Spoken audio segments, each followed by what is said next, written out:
السلام علیکم میرے بھائیوں اور بہنوں۔ اللہ رب العزت نے روزے کے بارے میں فرمایا ہے کہ روزہ میرے لیے ہے اور اس کا بدلہ میں خود ہوں۔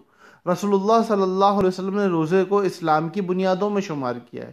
اتنی عظیم اور بڑی عبادت ہونے کے باوجود جب اللہ رب العزت نے روزہ نہ رکھنے کا حکم دیا ہو تو وہاں پہ اگر کوئی بندہ روزہ رکھتا ہے تو وہ گناہگار ہوتا ہے۔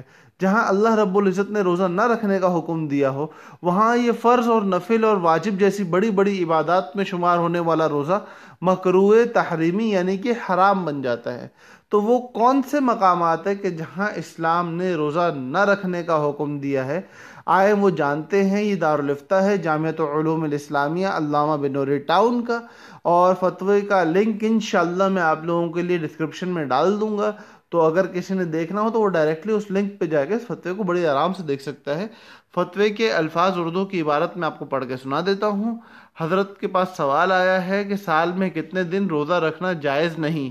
جواب میں حضرت فرماتے ہیں کہ سال میں 5 دن روزہ رکھنا شرعاً منع ہے۔ ایک عید الفطر کا دن یعنی یکم شوال، اور 4 دن ذوالحجہ کے مہینے میں ہیں یعنی 10 ذوالحجہ سے لے کر 13 ذوالحجہ تک، لگاتار 4 دن۔ یہ 5 دن ایسے ہیں کہ جس میں روزہ رکھنا ممنوع ہے، یعنی کہ عید الفطر کا پہلا دن جس کو ہم عید کا دن کہتے ہیں، عید کی نماز اس میں پڑھتے ہیں، اور اس کے علاوہ بقرہ عید کا دن اور اس کے بعد کے 3 دن اور جو ایام تشریق کہلاتے ہیں۔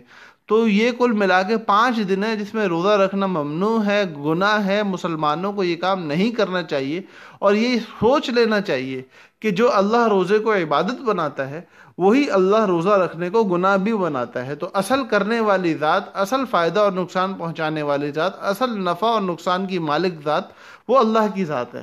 اس کے بعد حضرت نے حوالہ جات کو ذکر کرتے ہوئے پہلے صحیح بخاری کی حدیث ذکر کی ہے، پھر عمدۃ الاحکام کی ایک حدیث ذکر کی ہے، پھر سنن ابو داؤد سے ایک حدیث کو لے کے آئے، اس کے بعد پھر بدائع الصنائع اور شامی کے حوالہ جات دے کے فتوے کو ختم کیا ہے، اور فتوے کا نمبر آخر میں لکھ دیا ہے۔ تو اللہ پاک ہم لوگوں کو دین پہ عمل کرنے والا بنائے، اور ہمارے لیے سب سے ضروری کام کہ ہم اپنے معاملات کو طے کرنے میں اپنی خواہشات کو چھوڑ کے اللہ کے حکم کو ماننے والے بنے۔ آخر میں ایک بار پھر ان ایام کو دہرا دوں کہ یکم جو شوال ہے، یکم شوال، اور اس کے علاوہ 10، 11، 12، 13 ذی الحجہ، یہ 5 دن ہیں جہاں روزہ رکھنا ممنوع ہے۔